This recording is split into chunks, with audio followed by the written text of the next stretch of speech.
party.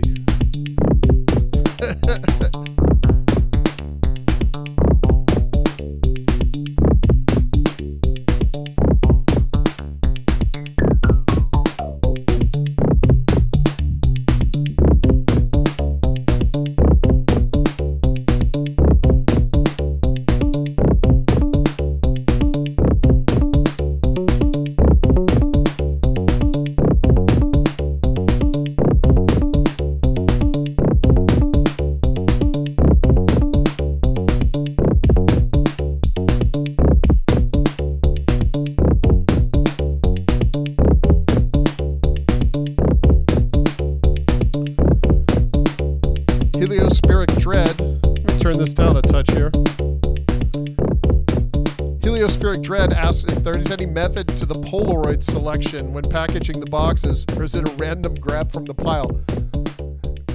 Let me just talk about this Polaroid thing for a minute, because so this is why I wanted to do the after hour stream, because I can talk about this kind of stuff. Also, let me know if you guys can't hear me. Oh, you're right. We need some reverb. Let me know if you can't hear me over the drums. Okay, so this Polaroid thing, we were just like, this is the best idea ever. Why hasn't anyone done this? And it quickly realized what a logistical nightmare it is, because you have to have a different Polaroid for every module. So each module we're doing 200 of each. That's of these two. That's 400 Polaroids we have to take. I bought two Polaroid cameras, but that's still, oh my God. We don't, Ross and I were talking about this at the shop today. Between the three of us, we don't have that many cool things to take pictures of. So, you know, we're boxing up Filter of Crows, the Bat, and the Wolf as well. So all together, we have like almost 1,300 modules. 1,300 Polaroids is a lot of things to take a picture of. So what we've started doing is when you take one picture, you take three, and you sort of change the angle a little bit. But yeah, so some of the pictures are the same. A lot of them are of similar things. But there's no method to the madness, really. We have a giant pile of them that have already been named and signed, because each Polaroid we've named our art. You know, whatever. Like, I've taken a lot of pictures of my Lego space shuttle. Those are labeled shuttle, and then my signature, and Ross and Perry have done the same thing with whatever they've taken and named it whatever. There's a lot of selfies of me holding random things. A lot of, Ross and I were talking today, we were like, we just started taking pictures of records we like. You know, there's some, you know, obviously lots of pictures of the synthesizers and all that. Pictures of prototypes are in there. Really anything that was sitting around the shop or around my house or around Ross's house, that's kind of what made it. So lots. Bill asked, ain't that a lot of money in film? Well, I bought it in bulk. Wasn't the cheapest idea in the world, but it wasn't too bad. And I like the idea, and it has been a lot of fun to take a million random pictures. And then I had the idea that, what if I document them? I wanted to keep them all, so I was like, well, I'll take pictures on my phone of and I did that. I think I did 200 or 300 of them. I took a picture on my phone. I'm like, this is never, I don't need this. So they are unique, and everybody has one. The only method to the madness was serial number 1 for Llama and Polar Bear. Serial number 1 for each of those modules. I took a picture of me holding the module, and that's then the Polaroid that went in the box for serial number 100, or serial number 1. We were going to do that for the first 10, but Polaroids are a really slow process, and it would have taken forever. So we just did number 1. So whoever gets number 1 on these will get a Polaroid of me holding number 1. because I don't know if I mentioned this, but all the modules have serial numbers, which is documented on the module, on the back of the module, sort of on the back of the panel. You kind of have to look between the PCB and the panel to see it, but you can see it. And also, there's a piece of paper in the box that has a little note from me and my, hand sign signature and hand numbered paper. So you get that as well. So in case you're interested in that, I went to great pains over a weekend signing my name 1,000,000 times and writing all the numbers for all those things. Well worth it though. It was definitely fun. All right, so let's get back to making some sounds. So I have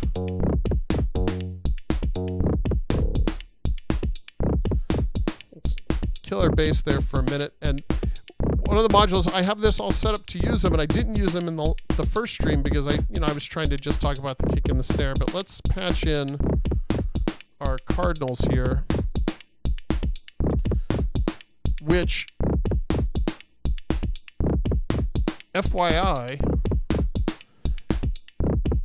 in the future, when the cardinals come out, they're no longer the cardinals. I just haven't had a chance to print new panels for them.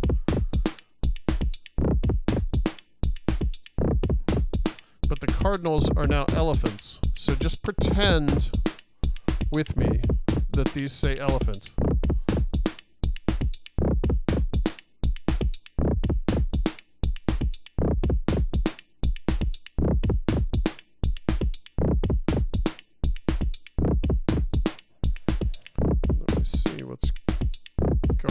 Here.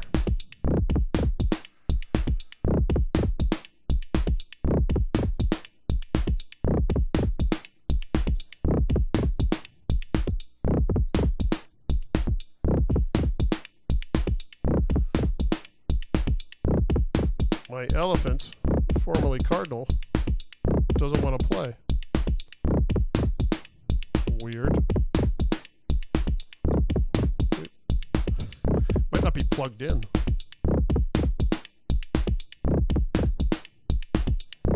This one doesn't want to either.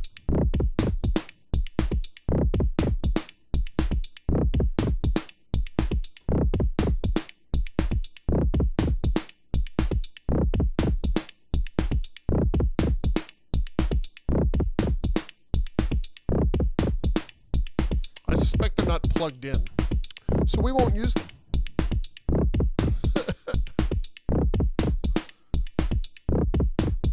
But we have plenty of other things to play with here.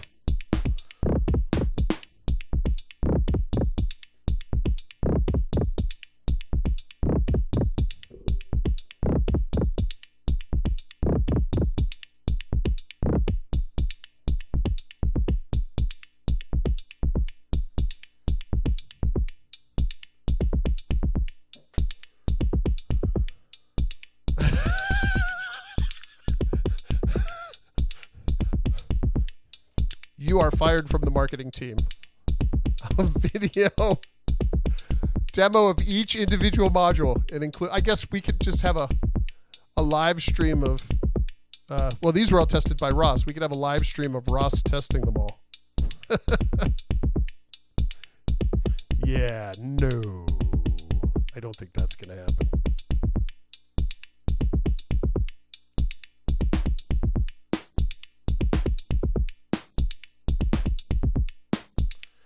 Oh, that's a module that we can play with here a little bit. So you want to kick through some overdrive. So what we will do, we'll take the kick and we'll go through the wolf.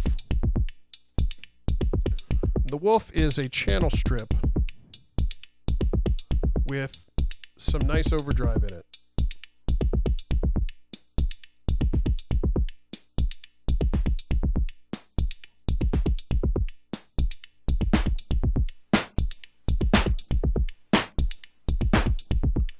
And then we can play with the EQ.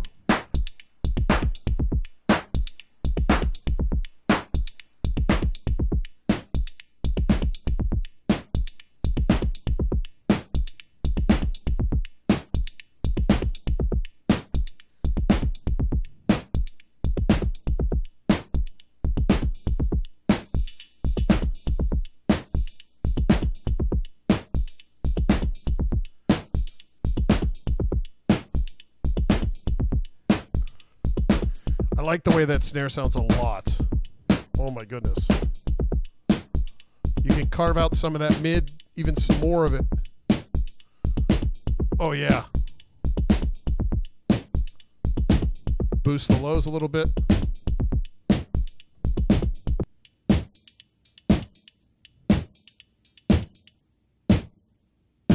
Yeah.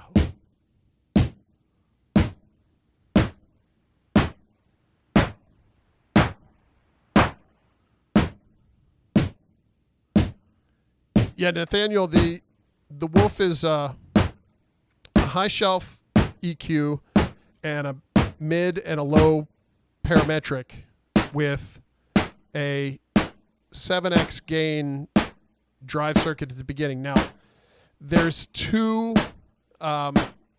overdrive circuits in here as well. So there's an overdrive circuit post the input drive, and there's an overdrive circuit post EQ. So you can overdrive it before the EQ, and then you can overdrive it again after the EQ if you wanted to. There's also a VCA built in, so if we wanted to, we could use this as a VCA. And that's sort of the idea, is that this, I wanted to make a VCA that just made things sound better. So if you use this as your VCA, you can really use your VCA then to sculpt your sound.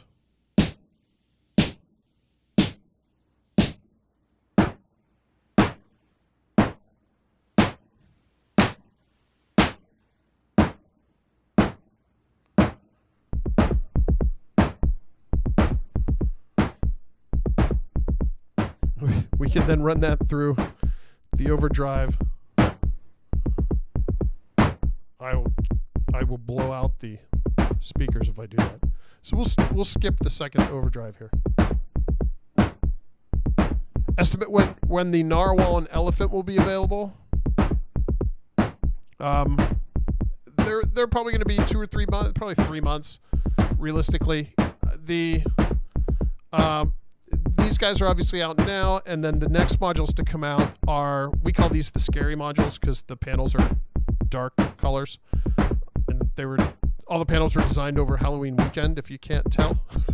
So these modules will be out in 3 or 4 weeks. We have them all now. They're all in the shop. They're all, ready to go. We just didn't want to release everything at once. We wanted to give everybody a fair chance to get in. So that's why we're doing these two, and then we're going to wait 3 or 4 weeks, and we're going to do these. CV input, yes, there's CV for the VCA. Otherwise, it's not really a VCA. It would just be an attenuator. So yeah, so I can patch into, again, an LFO here.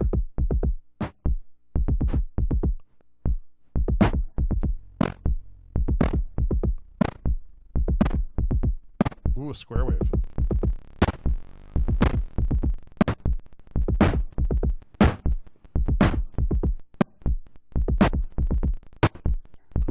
If that's the sound you're looking for your art, we have got you covered. I have to say, I haven't used the VCA a ton of this most of the time because I run drums through it all the time because, I've been sort of drum focused recently. But I think it sounds nice.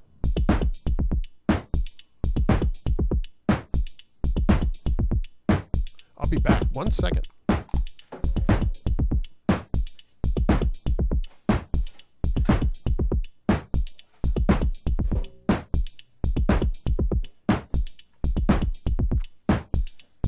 I'm curious. This is something I don't do while I'm streaming very often. But again, this is the after hours hangout stream.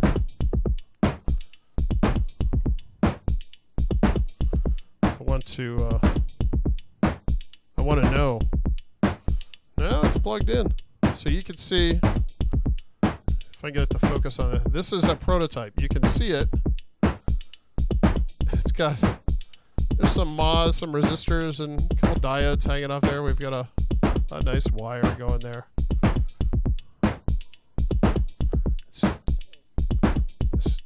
three-dimensional circuitry here. This is good. You can see this is the paper panel. Whoop, get it out from under my head. This is the paper panel on the clear acrylic. But it works great. Except when it's not working.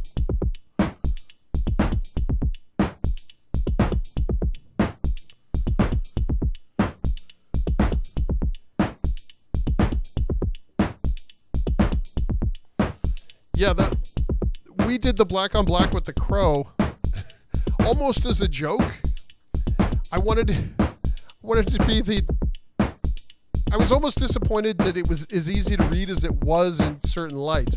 I really wanted it to be almost just a plain black panel. I just thought that was so funny because there wasn't that many controls, and I figured once you use it for 5 minutes, you're going to know exactly what everything does, and it was not that big a deal. These modules, because there's more going on, that you had to be able to read them. So I couldn't do the black on black again. So these ones have white printing on them for the most part. Everything is clearly labeled, and you can grab around. You're going to find what you want. All of these Safari modules, they are an experiment, and they're going to continue to change. They're going to continue to evolve. You can see the difference between the first generation panels and these second generation panels. There's a lot more depth to them. There's more colors. The printing looks better. And that's just because we're really trying to figure this out. We haven't done this type of thing before, and we figured, well, let's give it a shot.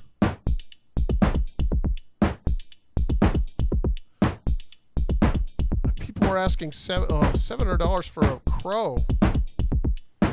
I have a filter of Crows. Now I know how much to charge for them. $700.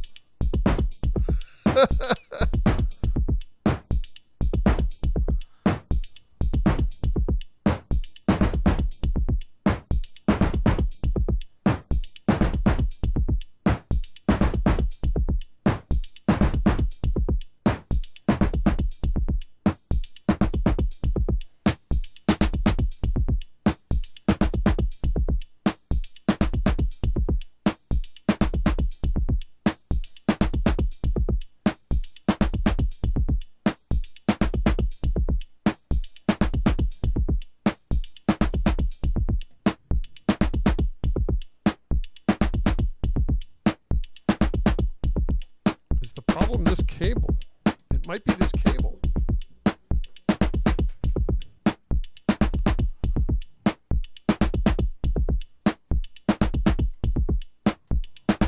Might just be this sequencer.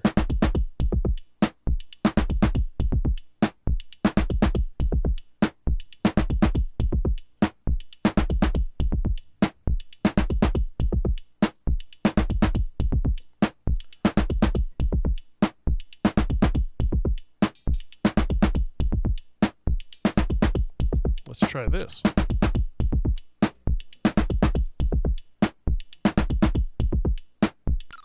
There we go. Oh my God. Now we're getting weird.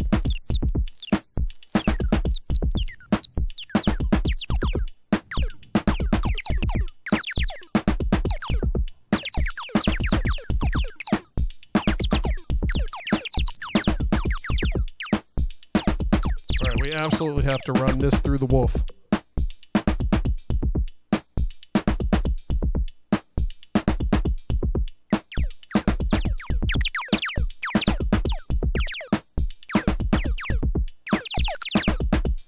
So you can hear the difference between, maybe you can't, but coming out of here, even without messing with it too much, there's so much more body to the sound.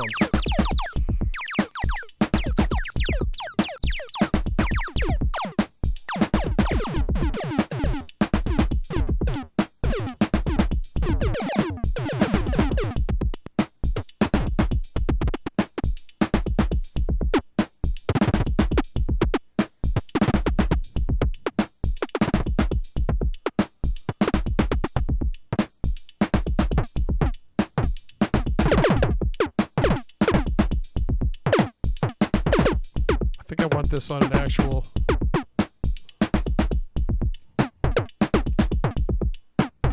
we go.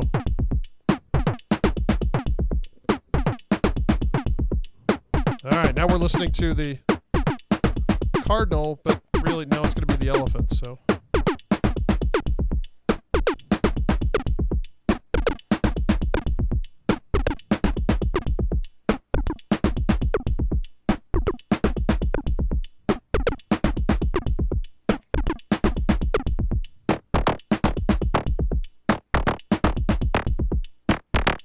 It sounds like 8-bit video game sounds because I'm modulating it with a square wave. If we switch to the triangle, we can get more traditional sort of FM out of it.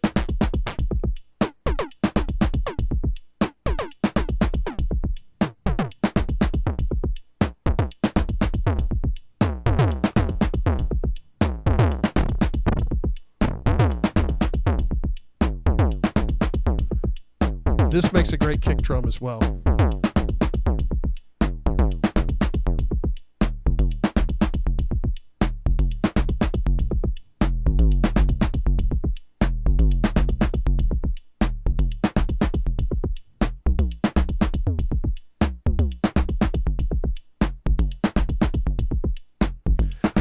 I thought Cardinal was a good name for it too, but the problem was I couldn't make a graphic for it that didn't look like a Hallmark card, and that drove me crazy.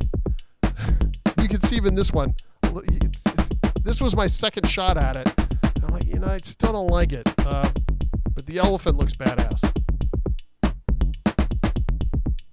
So the Cardinal had 2 chances and blew it.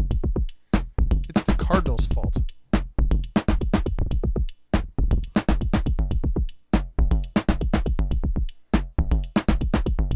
Nice thing about the Cardinal is it has a LFO, but the LFO is voltage controllable. So we can...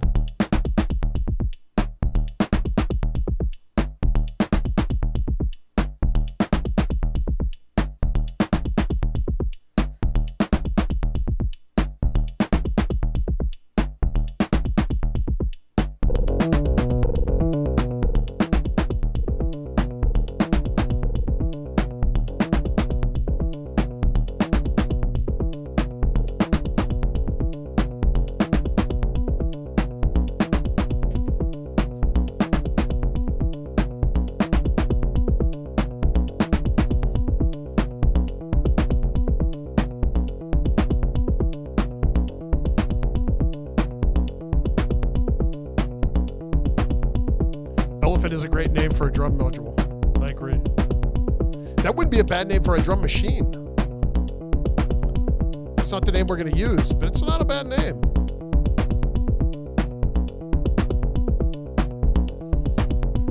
I tried. I wanted it to be the Cardinal, but no.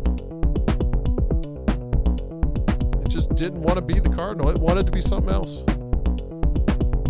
It's not my job to stop it from being who it wants to be.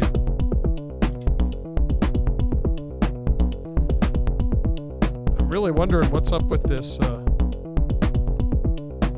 snakes here.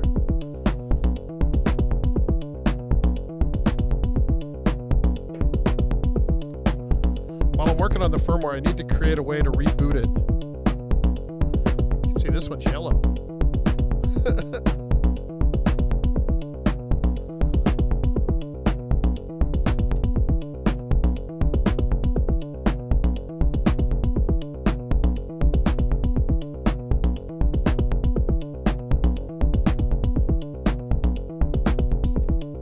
Go.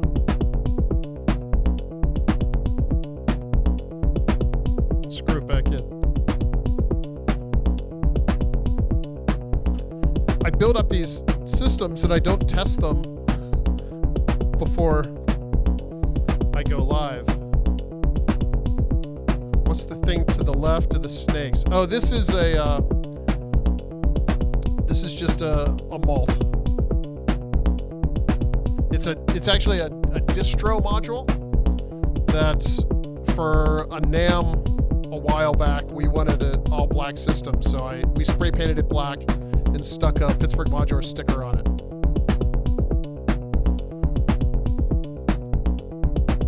So that's what we have there. We are making a new malt as part of the Safari series because this is my last malt. I needed another one, so I thought, well, we'll make a new malt. And it'll be kind of similar to this. It has a couple LEDs on it. You know, you're not going to innovate much in the world of multiples.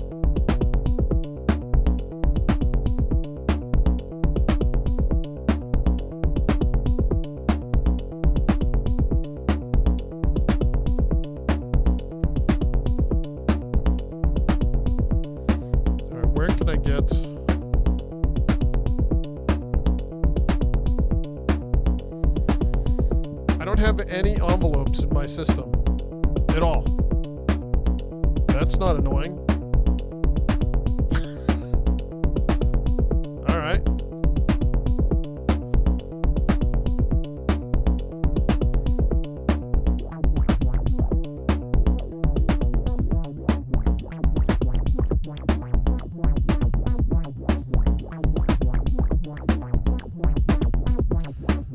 I have a module that has lots of awesome envelopes in it, but I'm not allowed to freaking show it because Create gets mad at me.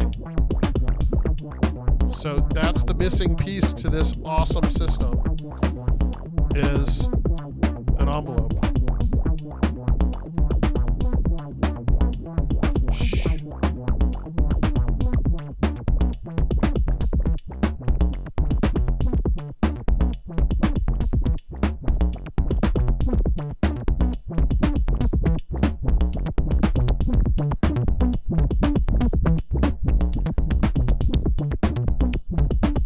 That sounds cool.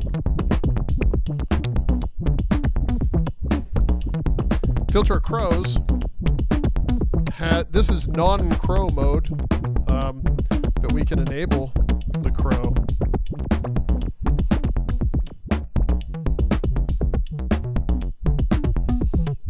There's crow mode.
Is it two crows smashed together? No, it's not. It's sort of the sum of all crows. Sort of the sum of all of our filters.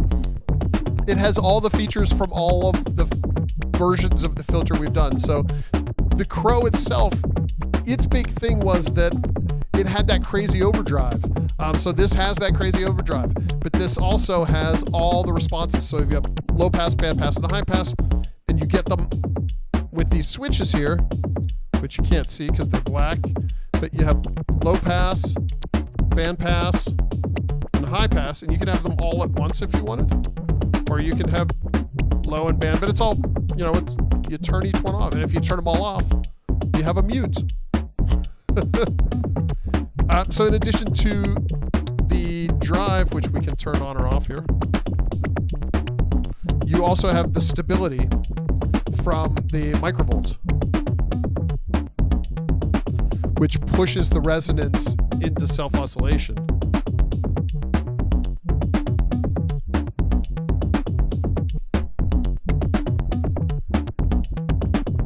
Which is awesome. So it's, and you have voltage control over the low pass, or the frequency and the resonance, which is, again, something that was in the binary filter, but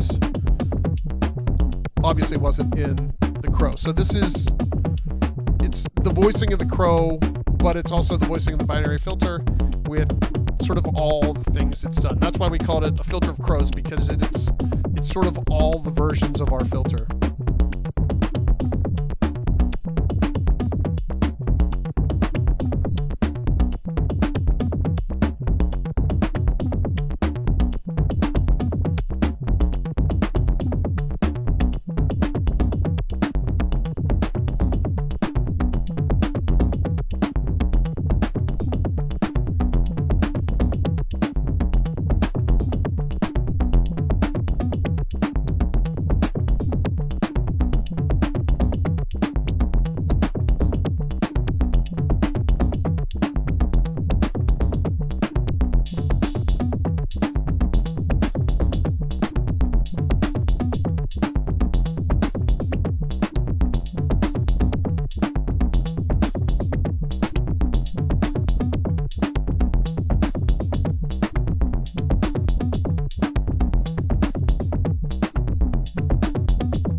How do you rein in the clock noise of the florist when using it as a regular FX?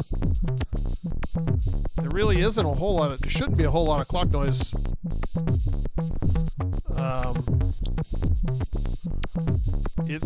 The range it has should be enough that the clock doesn't really dip into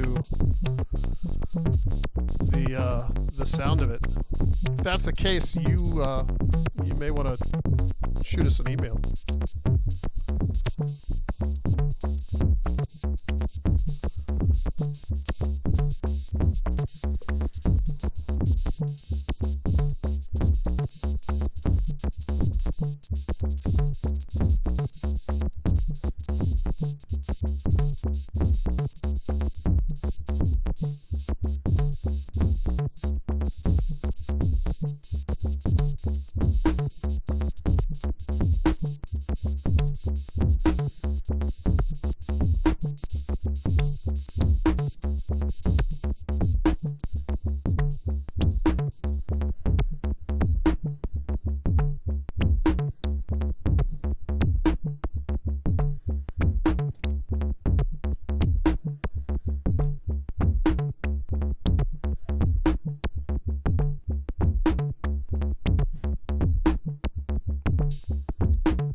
How many oscillators in these are in these things? It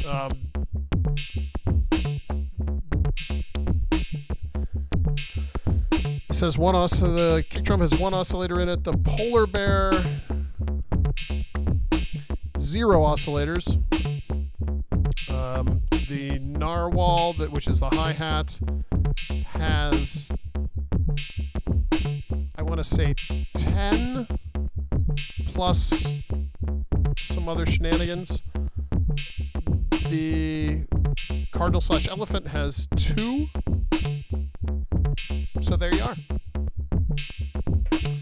Yeah, the hi-hats, you need, the cymbals, you need a lot of oscillators. And you can hear I can shut most of them off with this switch.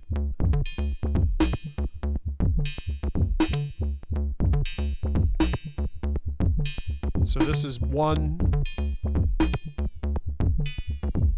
oscillator.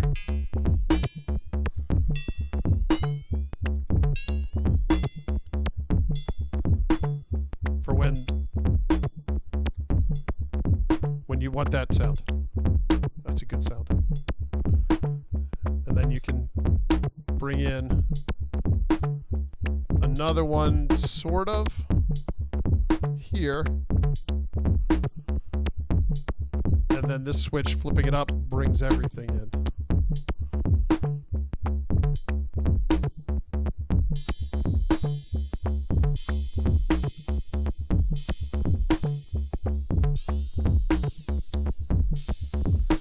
This module, how we were able to do this is super clever. All the drum modules are sort of, you know, they're our take on these things. So they're not clones of anything. They're not copies of anything. They're really us exploring interesting ways to make sounds that represent the world around us. The micro sequence is playing Captain Big O. So if I take it's the frequency and gate for the Captain, which is the bass line. And then Big O is going through the filter, which is being modulated with a triangle wave from the LFO2 at sort of a random frequency. Then it goes out of the filter into the dynamics controller, which is being plucked by the gate of the micro sequence. I can add some resonance there, so now I have double resonance. And I'm using this as my envelope. Because again, I don't have any envelopes in this system. But the dynamics controller has a built-in response control, which is essentially swapping out the vectorals in real time for longer vector response or shorter vector response, whatever sound you're looking for. We can voltage control that too, which I bet would be pretty awesome.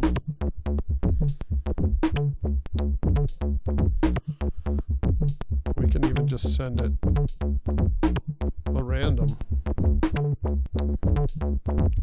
That might be too much. Let's clock divide the random down here. Yeah, that might be too much. Just leave it be.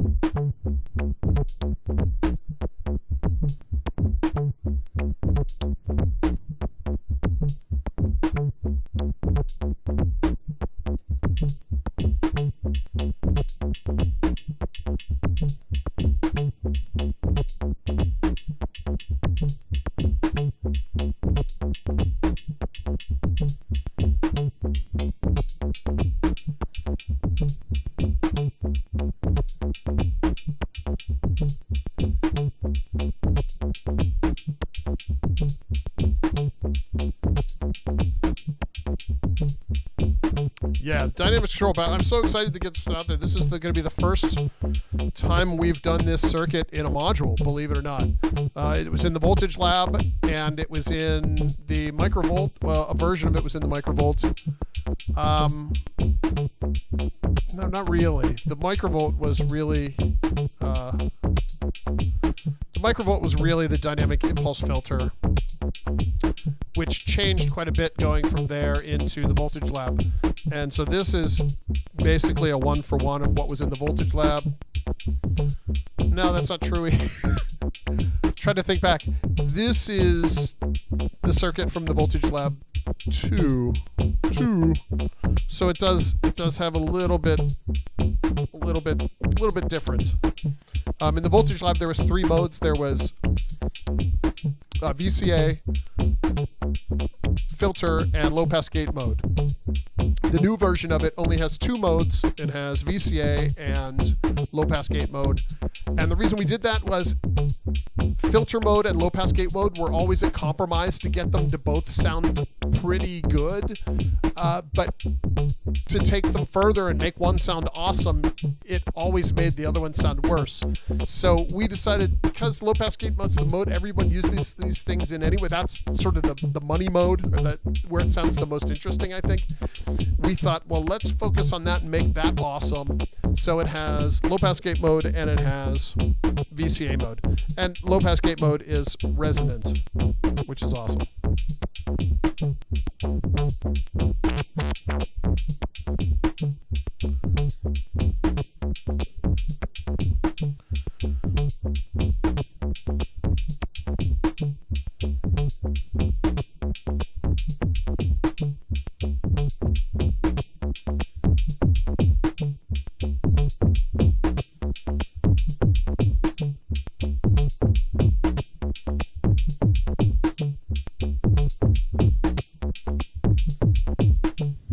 Hello, Dissonant. Thanks for tuning in.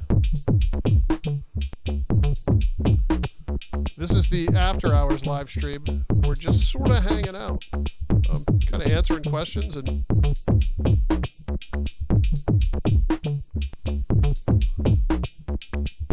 the change in artwork really came down to what sort of pushed me in that direction was some long conversations I had with the guys at Create and their sort of philosophy on things, and they wanted to see more of me and my personality in the products instead of just sort of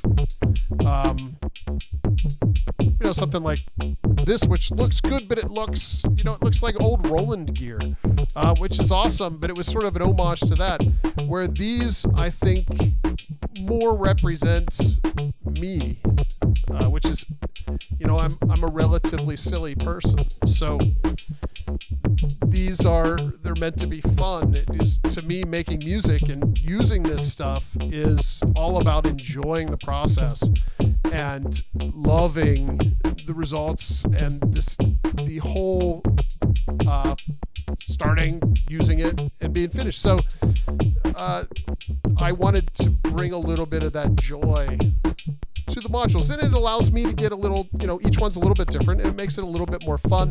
I'm not tied to an extremely strict, like this is an extremely strict, you can't see it under my head here, there's some delays. Some extremely strict user interface guidelines. I can just skip those. Gotta unplug. I unplugged the snare. You can't tell because it's under my head.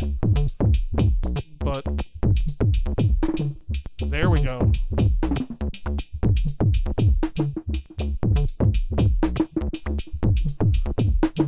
Analog delay. I can move my head, you can see what I'm doing here. We'll go cover the oscillators. There we go. So, see, I put my head here because this is all blown out from the light, but you get the idea. This is my delay.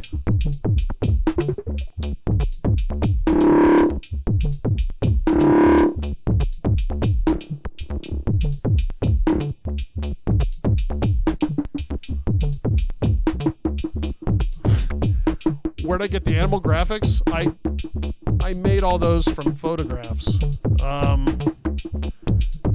That they're not actually photographs of real animals. I took pictures of little figurines because I needed them to be really specific. I needed the light to hit them in a really specific way because, you know, I'm flattening them into either just one or two colors. So I had to, I took photos of little figurines with really specific light requirements, and they all turned out really well. So that's what I continue to do.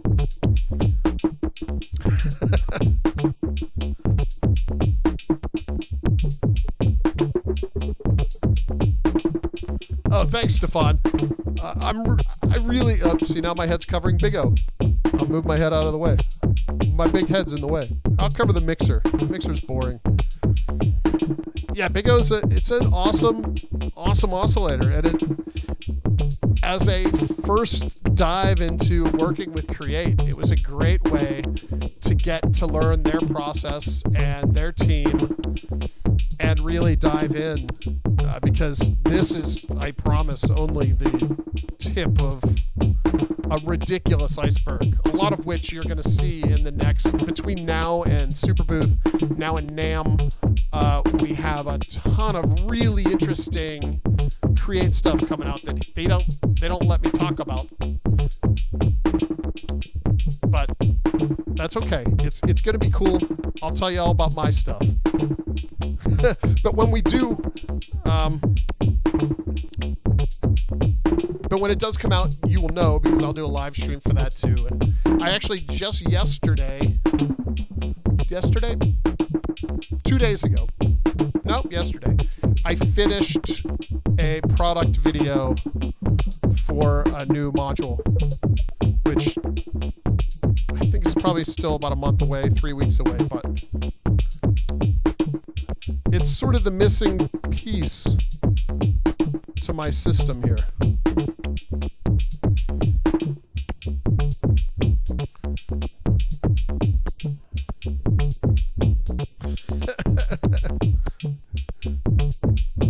Thank you, Corplexus. I appreciate that.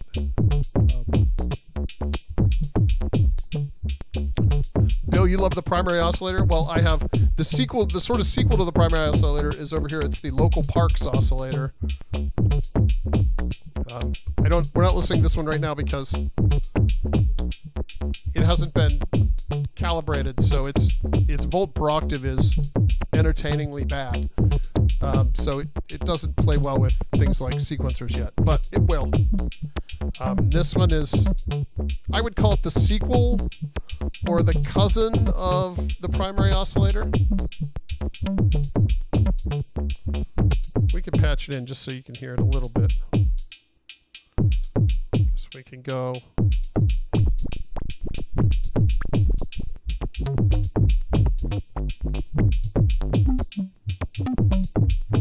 All right, now you're listening. You probably can't tell the difference, but I can.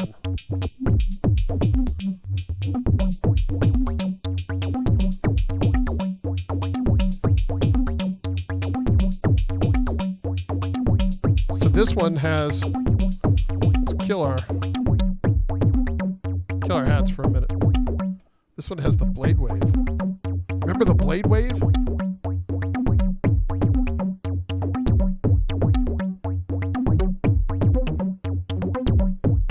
Blade wave is something we haven't done since, I want to say, the SP1? Or no, it's in the primary oscillator. You're right.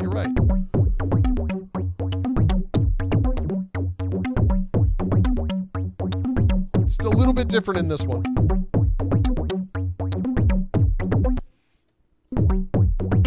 We have this great pulse wave in here too.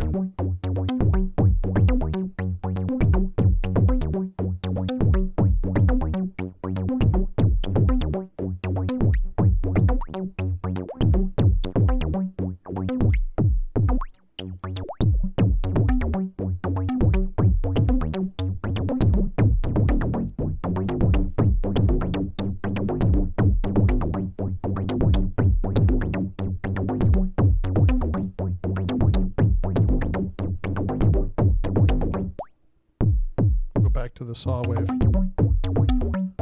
One thing this oscillator has, and again, because it's not calibrated at all right now, it's probably not going to make a ton of sense, but has an octave switch. So it has a 3-position switch, so you can go up an octave or down an octave. Yeah! Which, for our oscillators, because we use the long throw coarse knob and a fine-tuned knob, sometimes it can be annoying to be like, oh, I just want it 1 octave up. Now there's going to be a switch.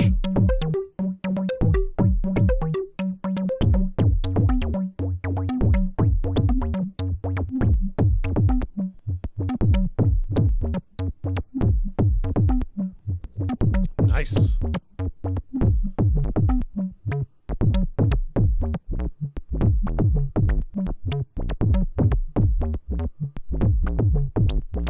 Yes, built-in LFO, runs at audio rate. It has a switch for range, so you have LFO range, and then you have audio rate. It actually goes super fast, and you can see in low range, it doesn't actually go that slow, and that's because it's really meant to be an FM-style audio rate modulation source.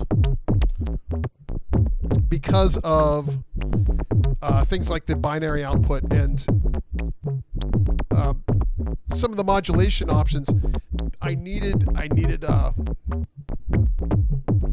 an audio rate modulator, and there's actually a CV input for that as well, so you can do voltage control of the LFO. It doesn't track volt per octave, but it's enough to get it to jump around, and that's usually all you need. If you want to modulate something with something that's volt per octave, you just patch in an oscillator, and I think that would treat you just fine.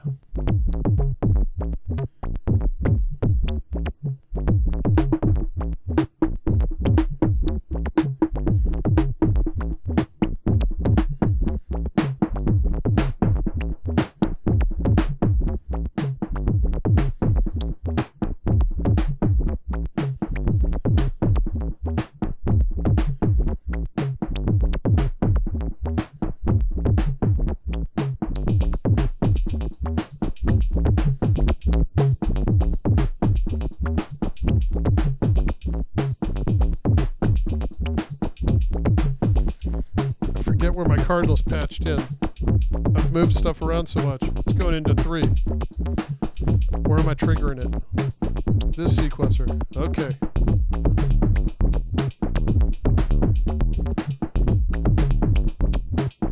Let's turn the hi-hat back off here. This crazy low end from this guy.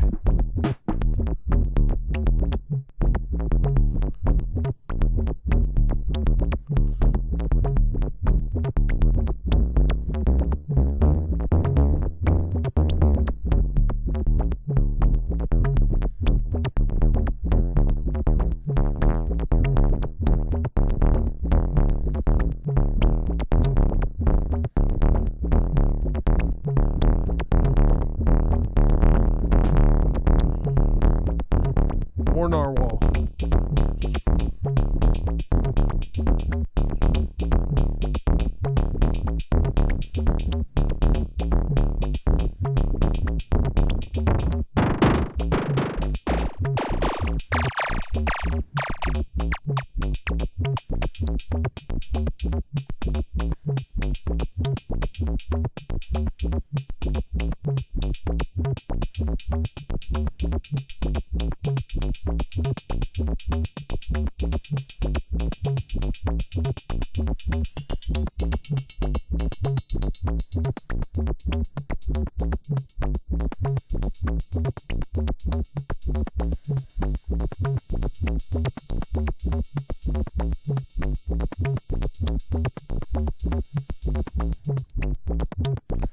We're not stopping production of the cases. The cases have gone.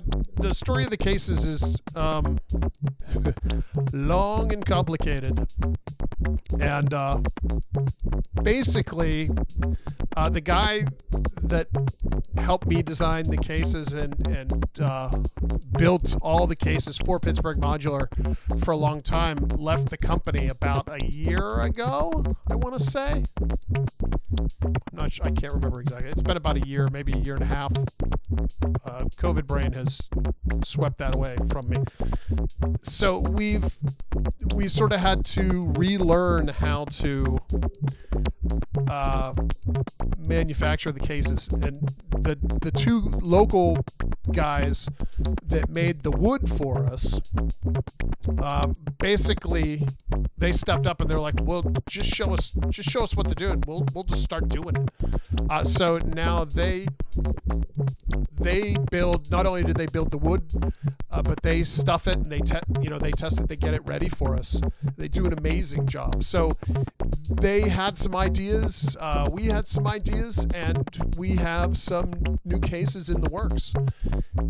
They should be out. I'll be showing them sooner than later. Somebody getting the kick in the snare drum. Some of the pictures are prototypes of the new cases that we took with the Polaroid. So there's plenty of Polaroid examples of early prototypes of the new cases. The new cases are huge.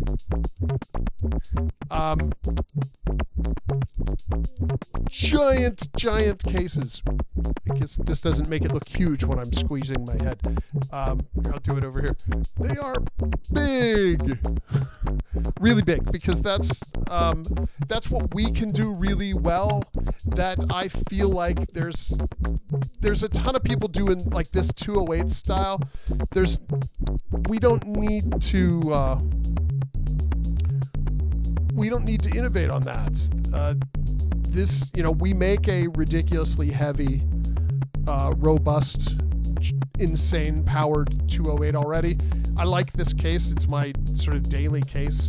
But what we're working on is big. And there's two versions of it, and I think they're kind of interesting. But that's and they're going to come in a couple different choices for wood, and they're going to be ridiculously expensive. But that's just, that's kind of is what it is with these things. We've tried really hard for a long time to keep our prices on cases reasonable, but these new ones, they're gonna be expensive, but worth every penny. They're gonna be beautiful and have, they're gonna have structure power in them, so the power is gonna be great. They're very nice. Caleb asks, is the Snakes just a quarter of a percussion sequencer? You could argue that it's a half of a percussion sequencer because there's two channels. You have this A-B button down here that switches between the two sequences. You could chain them together and have one 32-step sequence, but it's really designed to be two 16-step sequences, or any number of steps between 1 and 16. But it has some features that the percussion sequencer didn't have. It takes what I thought was interesting in the percussion sequencer and kind of adds to it.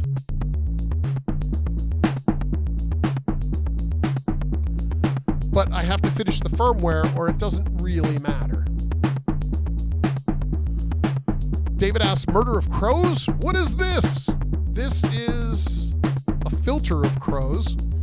And a filter of crows is the Crows module, which was an overdriven Pittsburgh filter. This is that filter, but it's also all the other Pittsburgh filters we've done up to this point. So a filter of crows consists many different versions of the crow. So you have your overdrive, you can turn the overdrive off. You also have all the response curves. You have the stability control from the microvolt. And you have voltage control over both frequency and resonance. So you have all the Pittsburgh sounds of all the filters we've done in one module.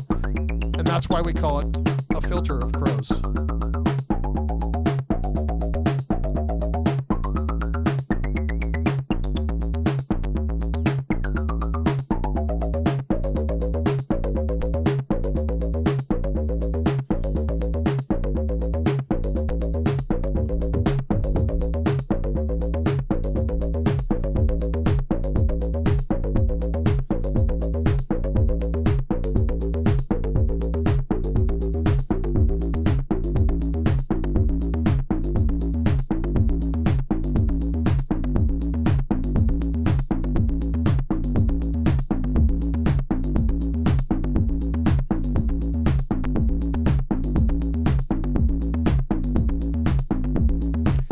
I did a live stream previous to this live stream tonight where I went through the modules in depth. You're welcome to go watch that and see sort of a deep breakdown, but I'm happy to give you the overview again. So the Polar Bear is a snare drum, and right now there's a bunch of effects on it.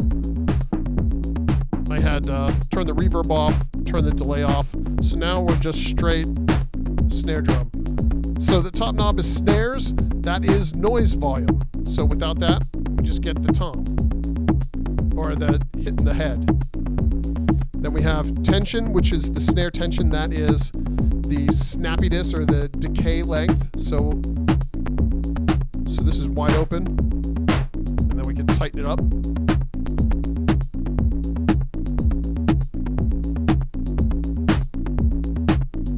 And then we have a head choice down here. And basically, this is if you stick a microphone on the top and a microphone on the bottom, you can then blend between the two mics. So this is your top mic.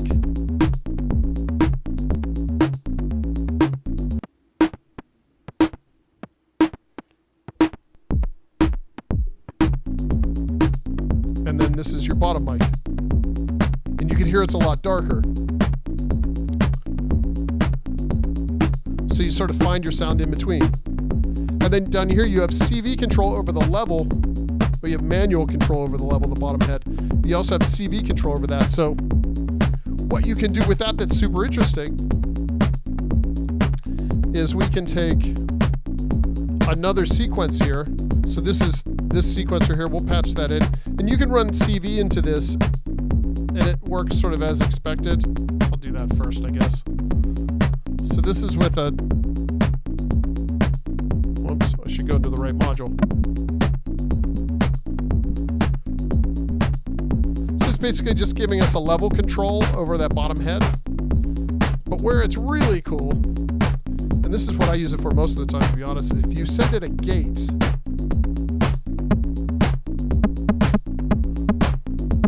you get a second, like you're using a drumstick to hit just that bottom head, and you can still use the rest of it with the gate input. So you kind of get a free extra drum out of it because they all work together.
The Murder of Crows will be out in 3 or 4 weeks. We have them all in the shop, they're ready to go, but we didn't want to do all 5 modules at once, so we're doing the drums today, and we're going to do the other 3 modules in 3 or 4 weeks. So once these are mostly sold, assuming they don't all sell in like 3 days, we'll put these up.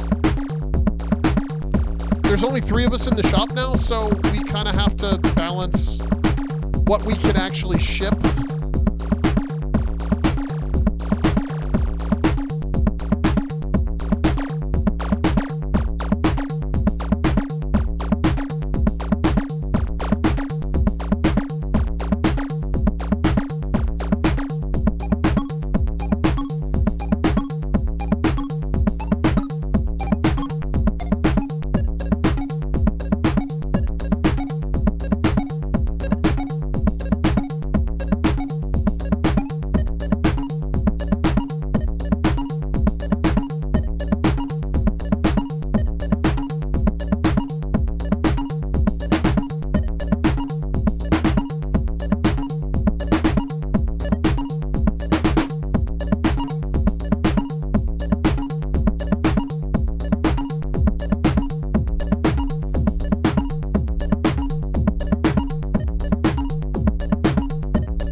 Yeah, I agree. The Narwhal, I just absolutely love how it sounds. I think Michael and Perry did an amazing job voicing these. Michael did an amazing job on the circuit, and then Perry did a really nice job voicing it.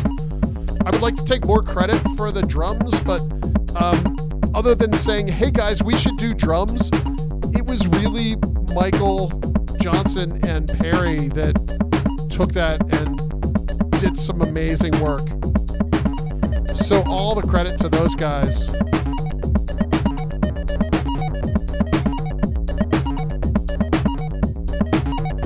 No, it's definitely, the elephant graphic is so badass. We'll just imagine this is the sound elephants make. It's all pretend anyway. It's electronic.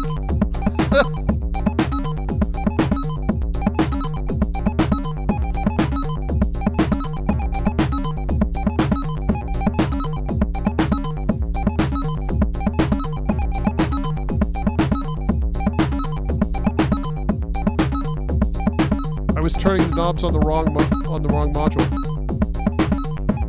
Did anybody catch that? You're like, what is he doing?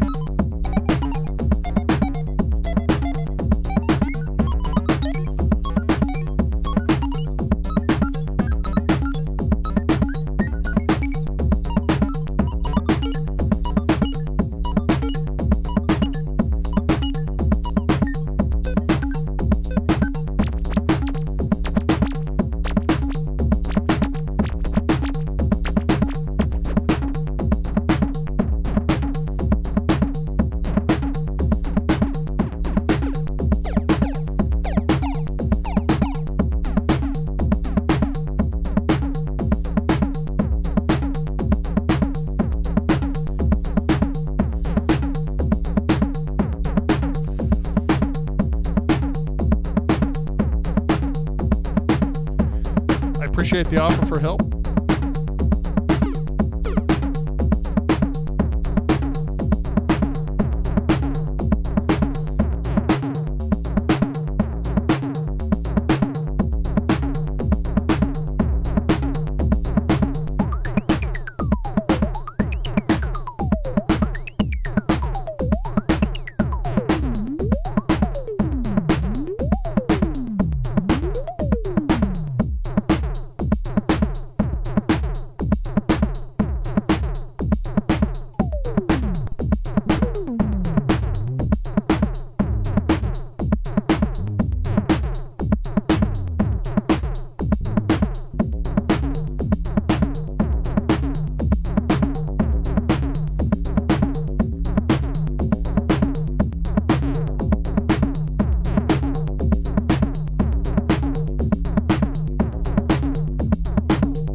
thank you for ordering the Kick and the Snare CK sample. And thanks for everybody that's ordered them so far. I appreciate it. I really do. We've worked our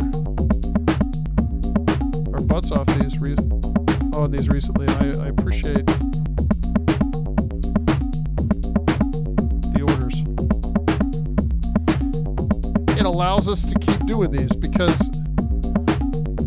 the point of these modules really is to experiment and show you what we're experimenting on for our larger projects. These modules aren't meant to be a product line, really. They've sort of, the idea of them is turned into a product line, but that's not really the goal.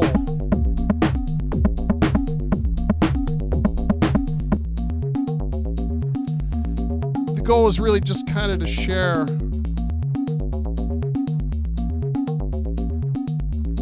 our ideas.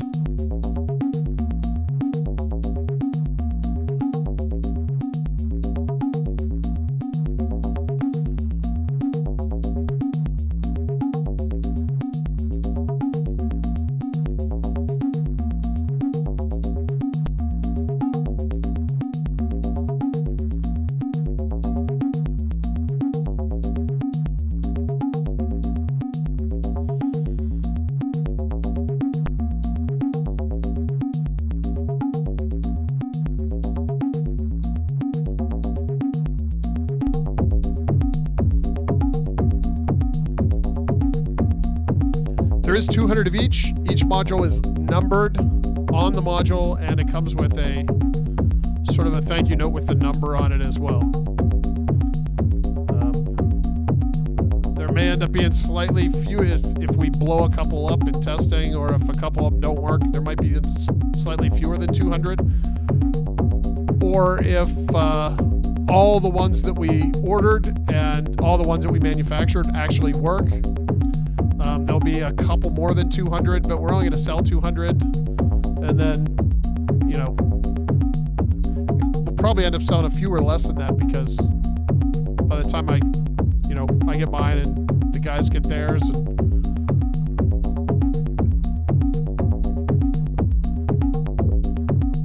But there's 200 numbered modules and maybe 2 or 3 more that'll be mine. But someone's going to get number 1, if that's interesting. I think it's kind of fun.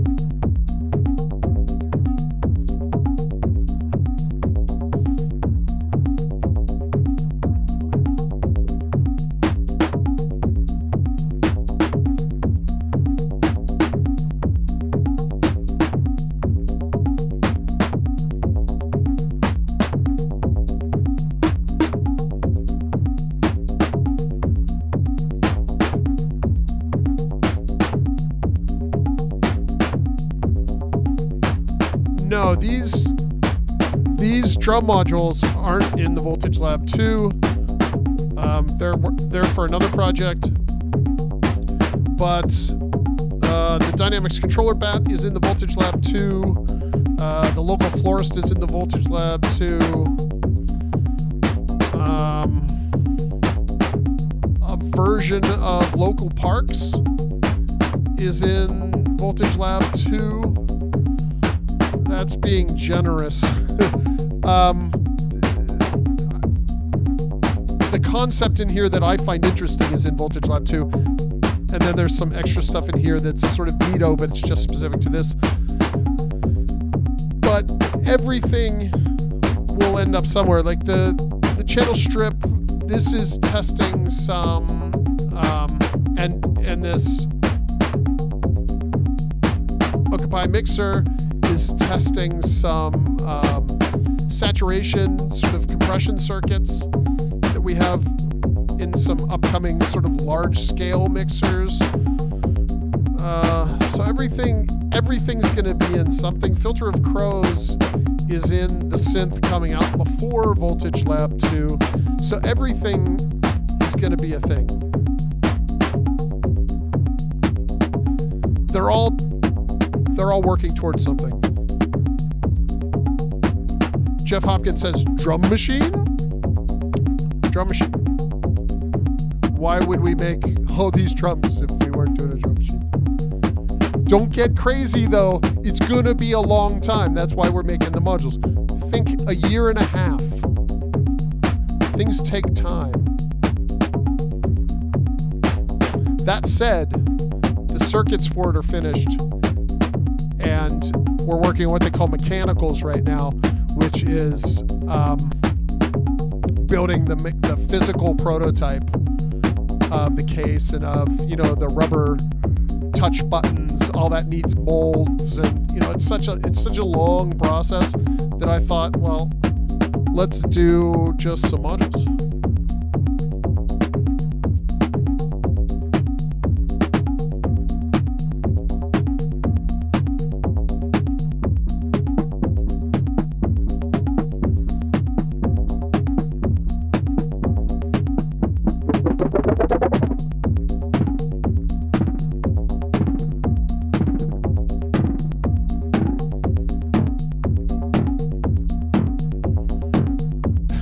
Not be an entire percussive section in the new Voltage Lab, no. The Voltage Lab 2 really is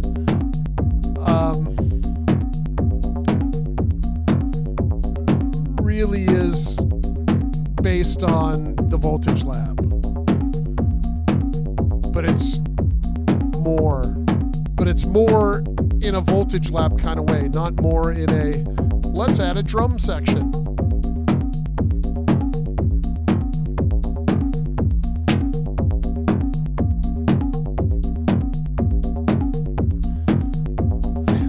No, the engineering for the drum machine is finished. You have to build molds and all that, but all the CAD work is all done, and it's in tooling now.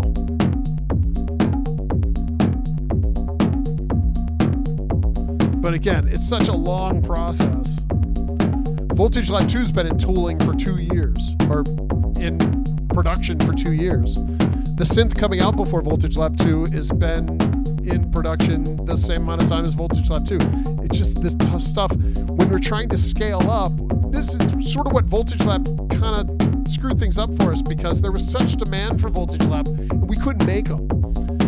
So we now said, okay, let's do this in a way that we can scale up and make an infinite number of these things to make sure everybody that wants one gets one, which certainly is not what happened at the Voltage Lab. So because of that, the synthesizers we're doing now, it's a lot different process. The modules are sort of the opposite of that. We went old school with the modules, and we're doing these all in-house by hand, fast, get them out the door, awesome. But then the opposite for the instruments. So the instruments are going to be a totally separate thing, but they're kick-ass. More info on those down the road. I wish I could. I don't have any dates or anything for you, but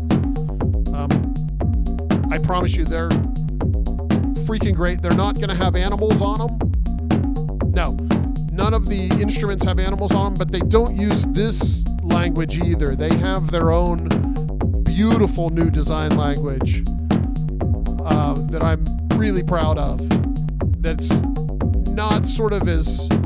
I think of these modules as sort of like guitar pedals. And the new synth, it doesn't feel like it should look like a guitar pedal board to me. So it has a very understated, beautiful design, in my opinion. I showed it to a friend of mine, and he said it's the most beautiful instrument he's ever seen. So take that for what it's worth, which is nothing. And there you are. Yeah, so there is a standalone drum machine in the works, but like I said, we're closer to the beginning than we are to the end with that one.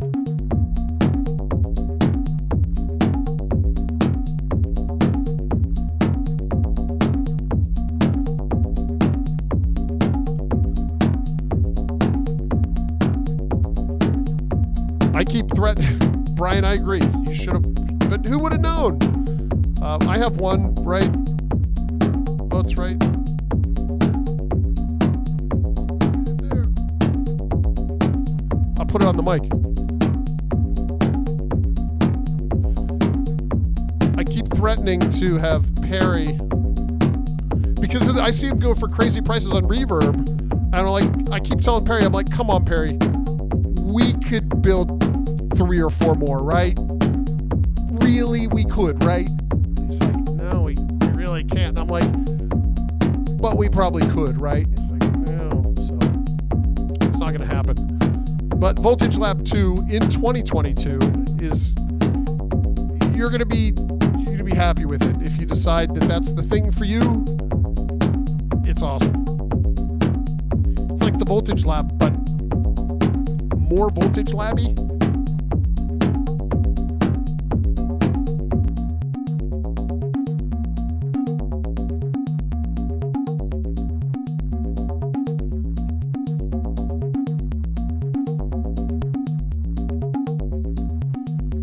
I love the touch controller.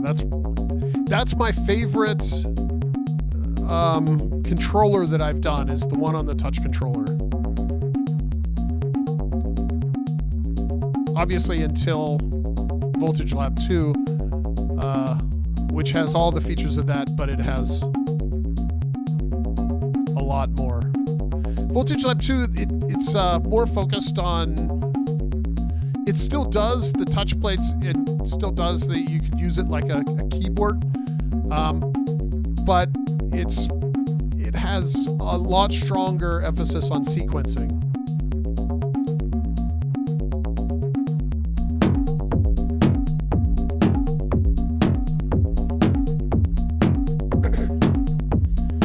I agree with you. To me, these instruments are all tools, which I have conversations with people about this all the time. I don't really think of synthesizers anymore as something I collect or something. You know, to me, it's a tool to get a job done. And sometimes for me, that job is I have to do demos, or I have to do, something like this live stream, which is fun. But sometimes the job is, hey, I need a song for a video, or I need, this or that. So, but I'm sort of jaded, and, I have an infinite supply of these things. I certainly respect them, and I respect all the work that other people put into their instruments, but I don't look at them as these sort of, they're tools. They're hammers to me. Beautiful hammers, but hammers nonetheless.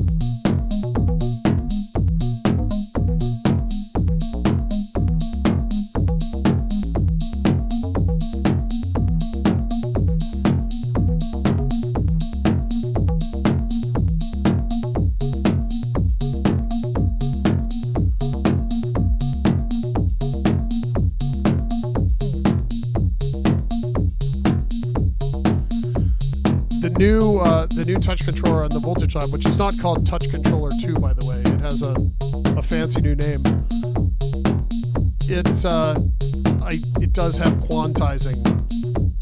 You still have the analog CV out, but it has a quantized out. Actually, very similar to the way I did it in the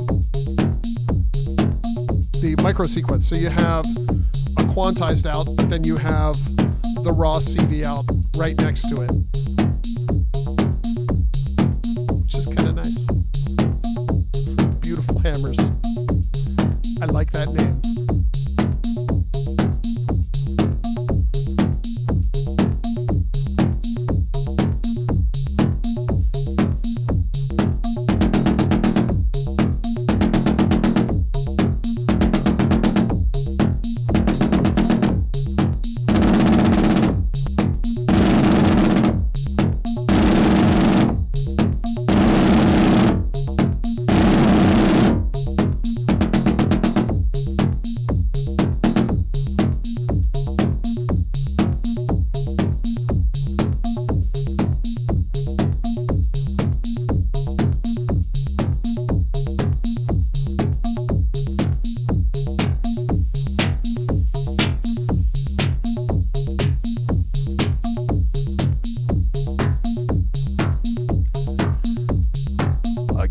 tune in is to hear the sounds of these, the kick and the snare. I did a video earlier that's up that it's just the raw sounds and there's no reverb and all that on here. But right now I have the snare, there's so much effects on it. There's delay, there's reverb, it's going through a parametric EQ for goodness sake. So there's a lot going on. But I think it's interesting because it gives you the sense of how much you can pull out of this thing. Which I think is quite a bit.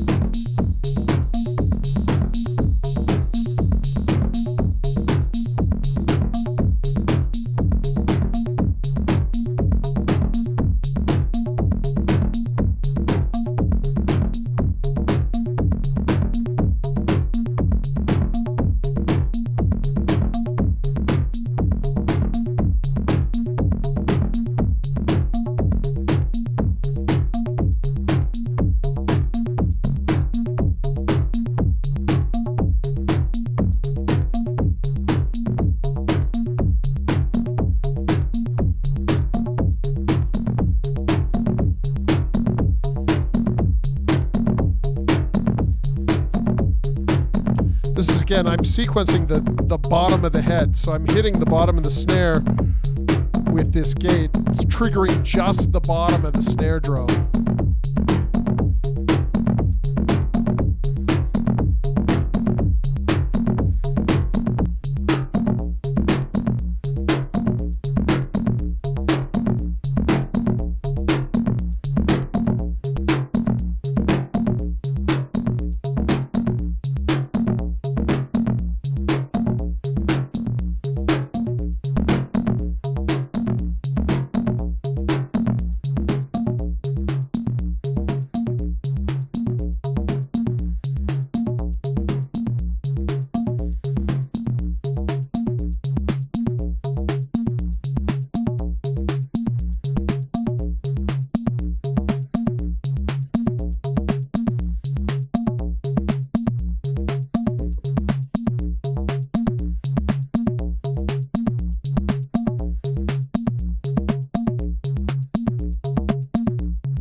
Yeah, that's just the polar bear triggering both the snare and triggering the bottom with a second sequence.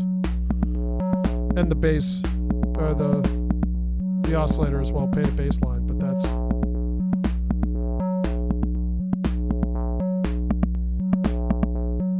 You kind of get two sounds in one.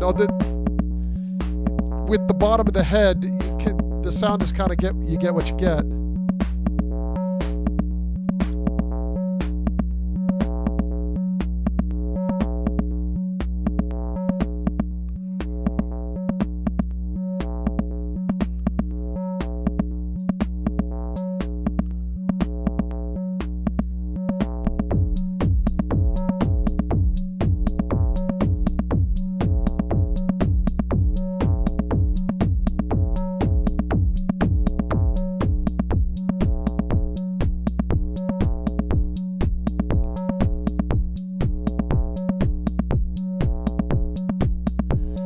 Two different things at the same time out of the Narwhal. You can CV the decay, so you can get short and long, so you can get sort of an open and closed hi-hat sound out of it, but it's always going to be the same sound.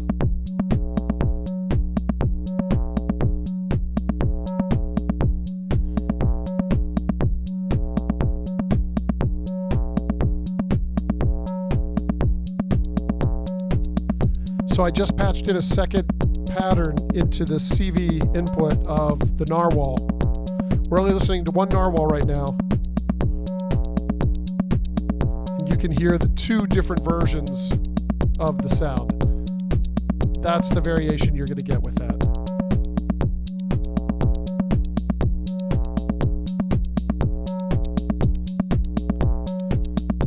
It is an attenuverter, so you can go positive and negative.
grabbing the wrong one.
Snakes have some modes to do Euclidean rhythms, anything like a new game system in the works.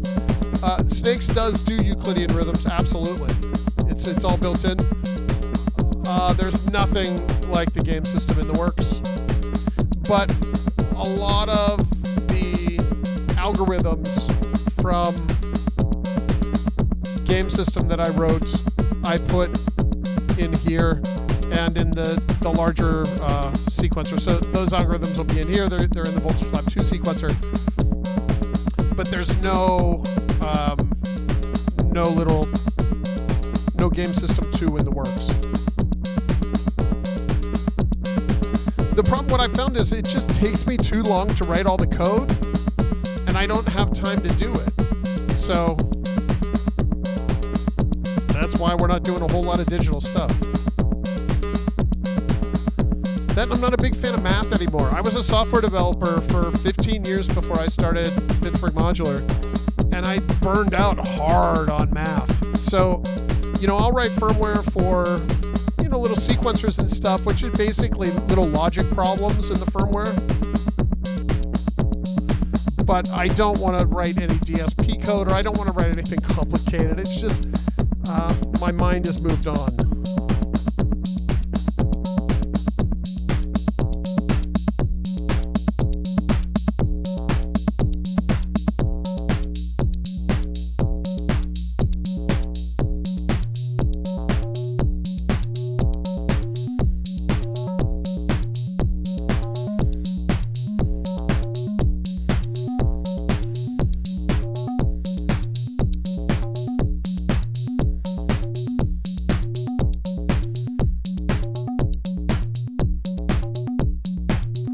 Pittsburgh Modular mixtape. No.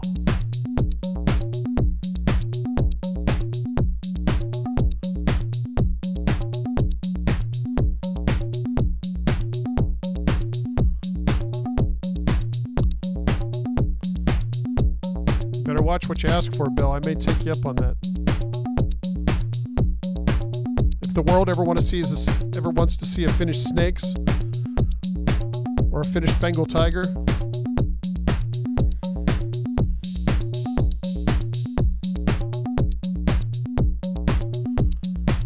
no, I don't want to do any DSP.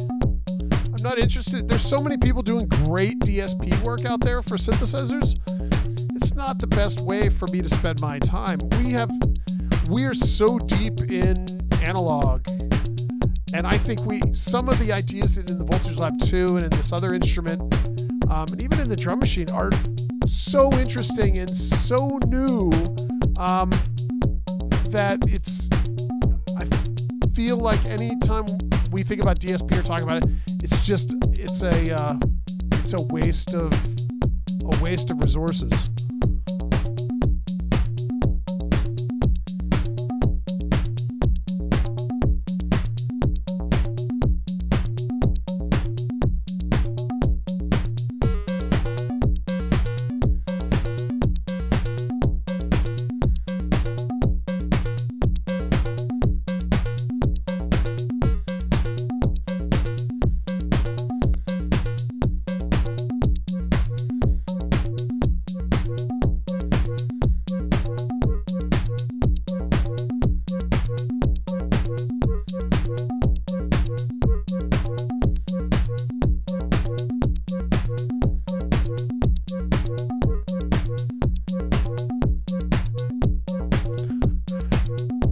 Absolutely dig what this thing is doing right now.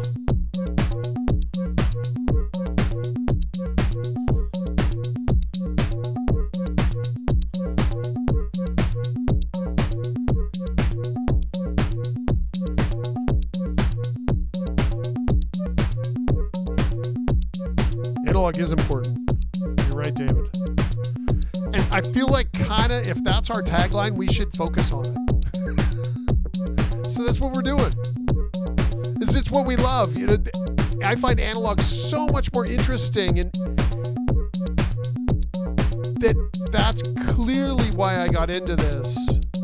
And so we're following our interest, and fortunately, we're small enough, and we've been lucky enough to have the support from the community to be able to chase these crazy ideas.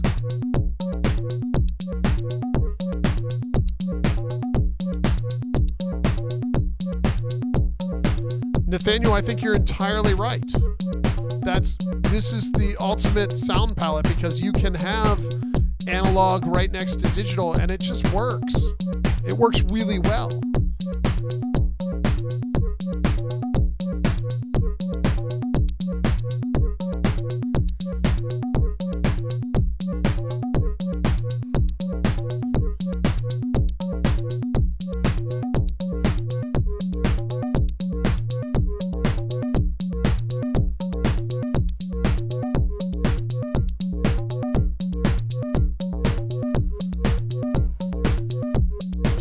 All the snakes and the Bengal Tiger are Arduinos, but the most of the stuff that we're doing now is on ARM chips. So all of the full-size synthesizers that we're doing, like the Voltage Lab 2 has ARM chips in it, not Arduinos. The original Voltage Lab had Arduinos in it. But all of our sort of production scale stuff is all ARM chips now. And everything's programmed in C.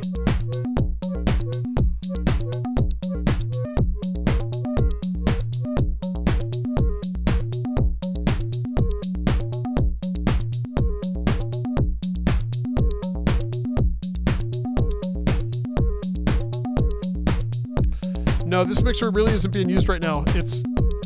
It's the return for the reverb, but because it's just reverb at a low level, you're not getting any meters. But there's two versions of this mixer. This is the stereo mixer. So there's 4 channels of mono input, but you can pan it. Each one has a level and a pan pot. And again, your 3 LED meters for each. But what we're testing with these, and then the second version is 4-channel mono with a mute switch, and you can invert the signal as well. But what we're testing with this is this saturation circuit there's a main mute here too, that's this switch. You can't really see it because of the light, but we're testing this new sort of saturation compression circuit that we have that Michael developed that's going to be in quite a few larger things, so we wanted to make sure it sounded good and correct in sort of all scenarios. So we put it in this, we put it in the mono version of this, and we're just trying it. But I love the way it sounds. And we thought, well, if we're going to do mixers again, they have to be kind of ridiculous. So we thought, well, let's just put meters on every channel and make it awesome. Because meters kind of make things better. So that's what we did. Now, the stereo mixer is just 4 into left and right out. The mono one is 4 in, but it's a 2+2. So if you've used our 2+2 mixer in the past, or like an SV1 mixer in the past, you can break off the top 2 channels into one output, and then the bottom 2 channels become a second. So you have 2 2-channel mixers as well. But it's awesome.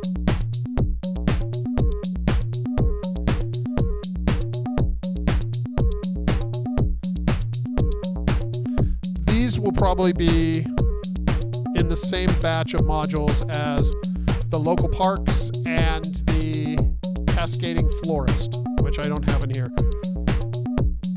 because I only had 208 HP.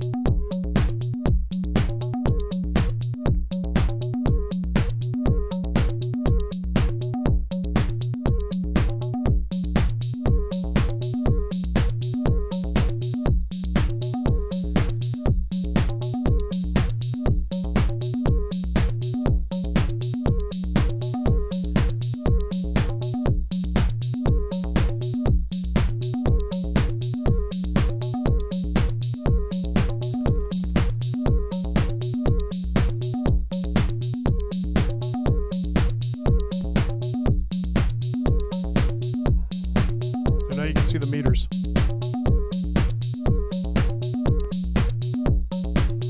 also doing some weird things to the headphones, but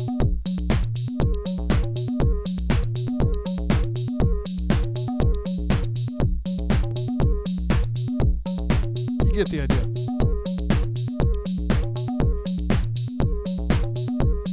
Yeah, we thought, well, if we're gonna do it, let's do a mixer, but like, I love this idea, and this is sort of the same idea with the Wolf channel strip is, if we're gonna do something, let's make sure that the sound coming out of it sounds better than the sound going in. This kind of idea, we've talked about this a lot at the shop, this idea of sort of really fine-tuned harmonic distortion, where you're adding what you could call warmth or that analog sound. It's really just like laser focused harmonic distortion, and we're able to do it in a way that makes everything sound a little bigger without overdriving and distorting them, but making things just have a little bit more body and make everything sounds a little bit better coming out than it does going in. The Wolf is that way. The mixers are that way. And we're trying to sort of take that in everything we do.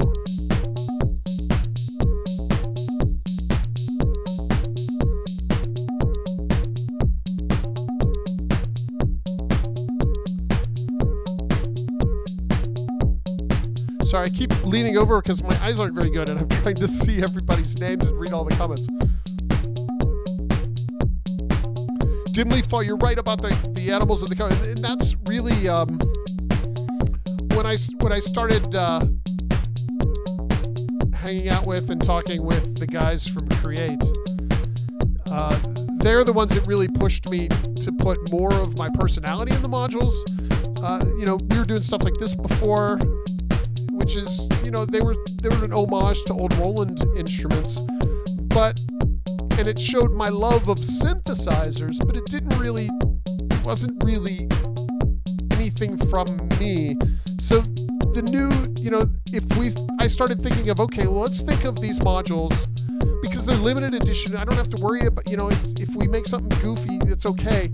So the idea is, if you think of them like guitar pedals, that really opens it up, and I can put more of my personality, because I mentioned this way earlier in the live stream, but I'm generally a relatively silly man, and so these to me are really funny. And a good example of my sense of humor is the Crow. The Crow to me was the perfect module, because the idea that it was black on black, I almost wish it was more black on black, that you couldn't see it, I found infinitely entertaining.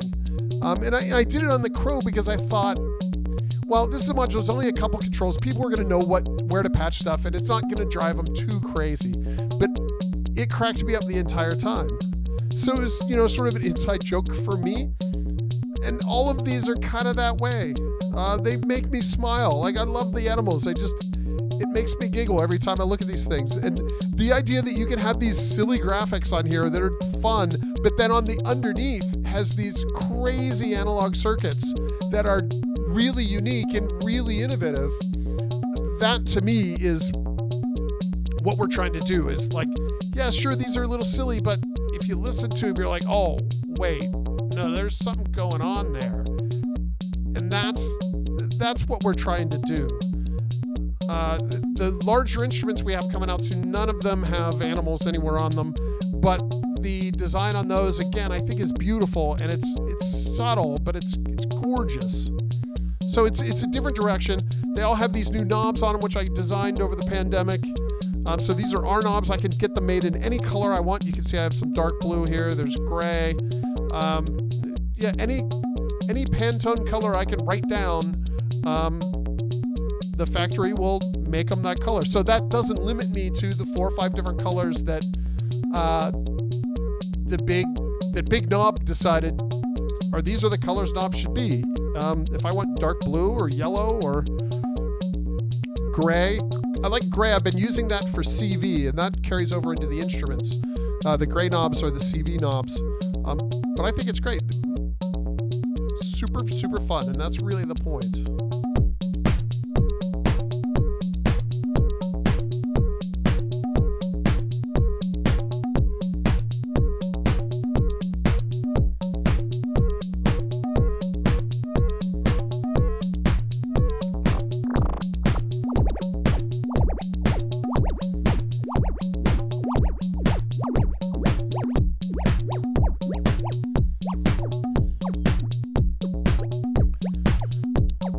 couple instruments coming out between Super Booth and NAMM. We should have a couple. Those will be Create branded instruments. But the Pittsburgh instruments then should be coming shortly after that. And I will secretly have one, if not both of them, at Super Booth and NAMM. Secretly. Shh.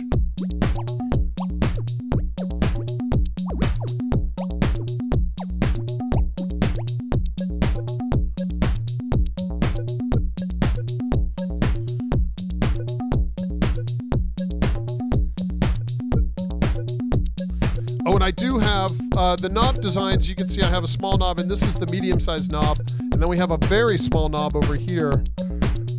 There's 4 knobs in 4. Get it out from under my head there. There's 4 knobs in the set that I designed. There is a big knob. Of course there is a big knob. It's not in any of these modules, but it is in the instruments. It's tough to fit the big knob on a Eurorack module, but it's on the instruments. You know, when you need a giant filter cutoff knob, you just need a giant filter cutoff knob.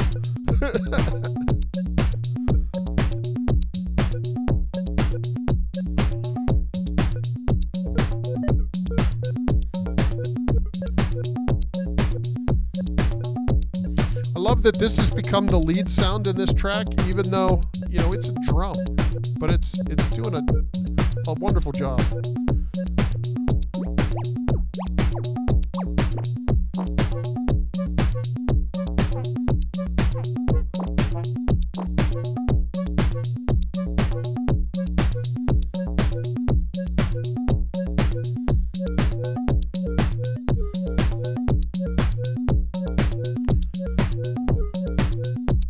And this is I'm using the CV output from the sequencer for the pitch, and that's why the pitch is sort of patterned the way it is.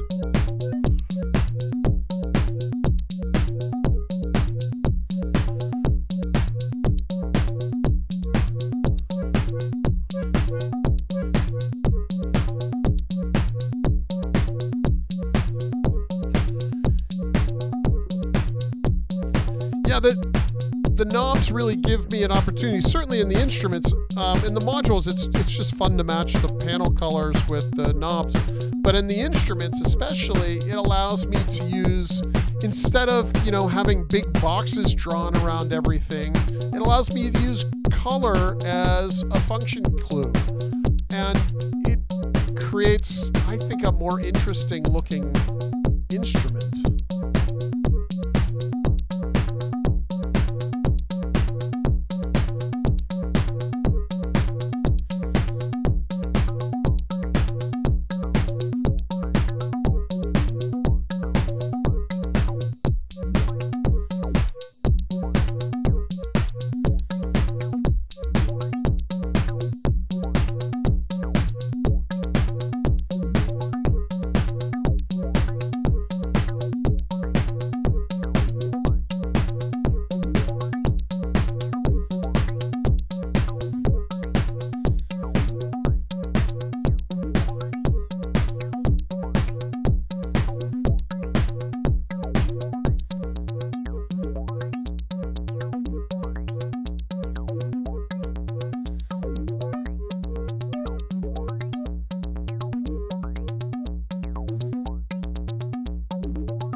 Yeah, I agree with you, Mateus. And that's kind of what we're trying to create a design language that isn't as rigid as something like this, but instead it's recognizable, but it's very fluid. And I think color allows us to do that.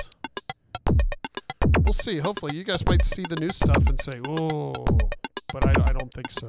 I think you're gonna dig it. Everybody that's seen it has been had said very nice things about it. Now that they may have just said that because I said, "Hey, look at this thing I made." They've been like, "Wow, Richard, that's really great." But I don't think so. I think it's been genuine. I hope so. Or I'm going to look really silly.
Well,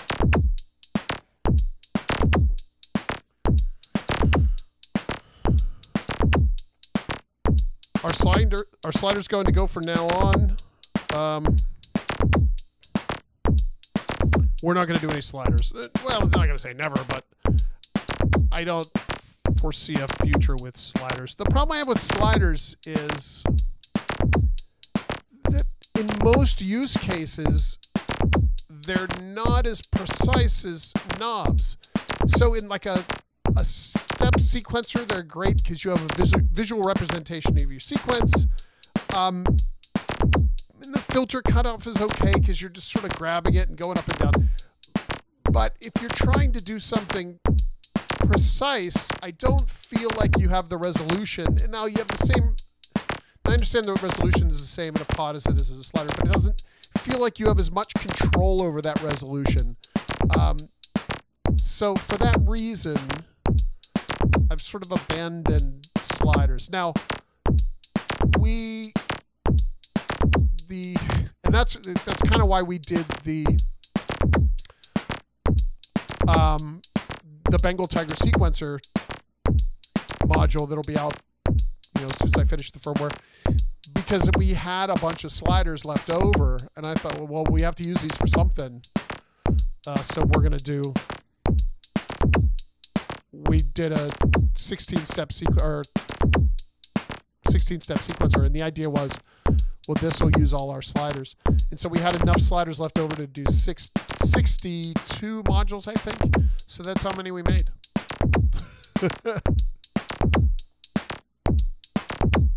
Can I do some ring mod sounds? I don't have any ring mod. Well, I don't really have any ring mod in here. So no, it's going to be hard to do ring mod sounds. Local Parks has a kind of ring mod as a binary ring mod in it, which is different. It's if I patch that into something somewhere here. Oh, I could go into this guy up here.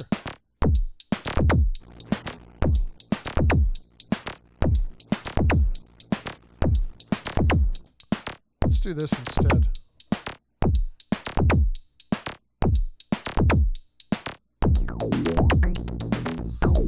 So this sound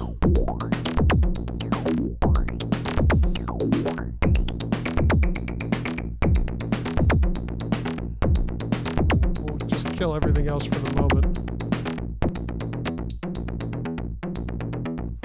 This sound is the local parks. It's coming out of the binary output. And this is, it's a binary ring mod, so it's a ring mod, but it just works with square waves. And that's why the local parks had to have an audio rate LFO, because we needed to make this binary thing work. Because it doesn't really, at lower frequencies, it doesn't really do what you want it to do.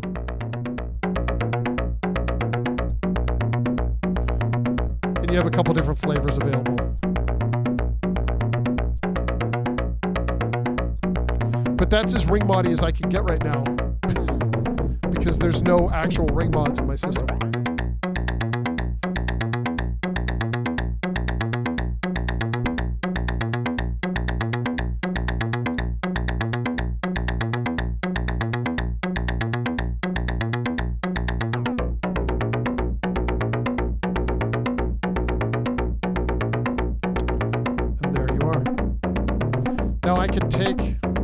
If I wanted, I could take the square wave from Captain, if I have the right patch cable, and use that, but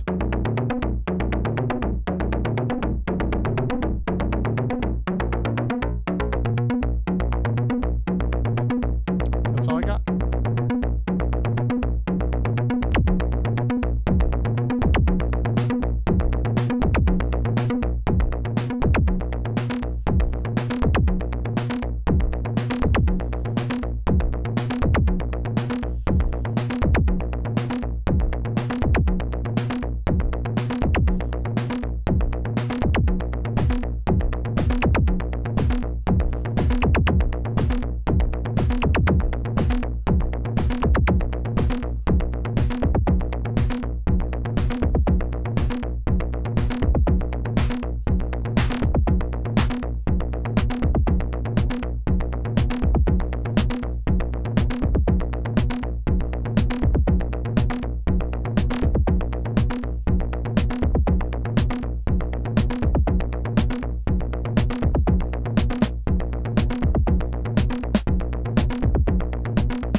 I don't need an intern. Thank you for asking. We turned down a lot of interns this year. Oh, the problem with interns is there's only 3 of us that work in the shop, and none of us are there at any schedule. Perry's there pretty much every day, but for the most part, we sort of come in and go as we need to. Ross works from home a good portion of the time. I work from home a good portion of the time.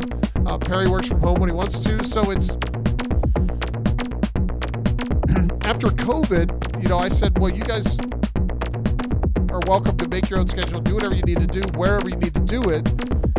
And it just works. So, but that makes interns difficult because you have no idea what anybody's doing on any given day.